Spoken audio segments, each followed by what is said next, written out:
Hello everyone, আশা করি তোমরা সবাই খুব খুব খুব ভালো আছো। প্রায় অনেক মাস পর ভয়েস ওভার দিয়ে একটা ভিডিও বানাচ্ছি। আজকে আমরা বেরিয়ে গেছিলাম উইকেন্ডে ঘুরতে, আর চলে গেছিলাম আমাদের বাড়ির ঠিক কাছেই নিউ আলিপুর জেল মিউজিয়ামে। আমি এখানে আগেও এসেছি, কিন্তু রনিতের এটা ফার্স্ট টাইম, তাই আজকে আমিই ছিলাম ওর গাইড। আমি সব ঘুরিয়ে ঘুরিয়ে ওকে দেখাচ্ছিলাম। কি সুন্দর দেখো ফুলগুলো, কালারফুল।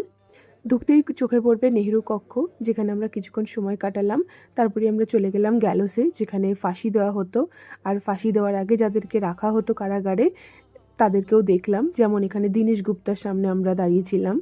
এই সেই ফাঁসির জায়গা যেখানে বহু বিপ্লবীরা তাদের শেষ নিঃশ্বাস ত্যাগ করেছেন, এবং যখন ফাঁসি দেওয়া হতো ওই দূরে কারাগারে বন্দীদেরকে দেখানো হতো কিভাবে সাজাটা দেওয়া হচ্ছে।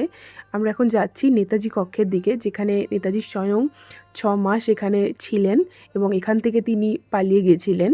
এছাড়াও আরও বহু বিখ্যাত বিপ্লবীরা রয়েছিলেন এখানে। এটা হচ্ছে ওয়াচ টাওয়ার, যেখান থেকে প্রহরীরা তখন বন্দীদেরকে পাহারা দিতেন, যেটা এখন একটা মিউজিয়ামে পরিণত হয়েছে।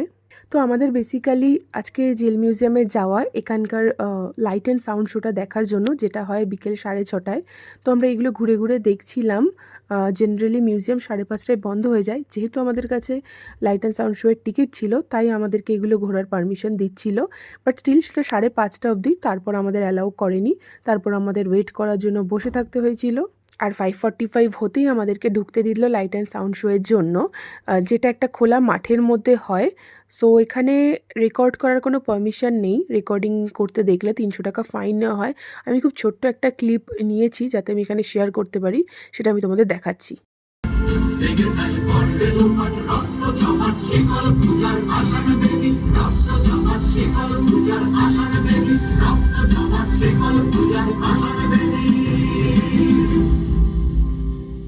এই ছিল আমাদের আজকের দিনটা। তোমরা চাইলে প্রত্যেকে এখানে ঘুরে আসতে পারো একবার, স্পেশালি লাইট অ্যান্ড সাউন্ড শোটার জন্য।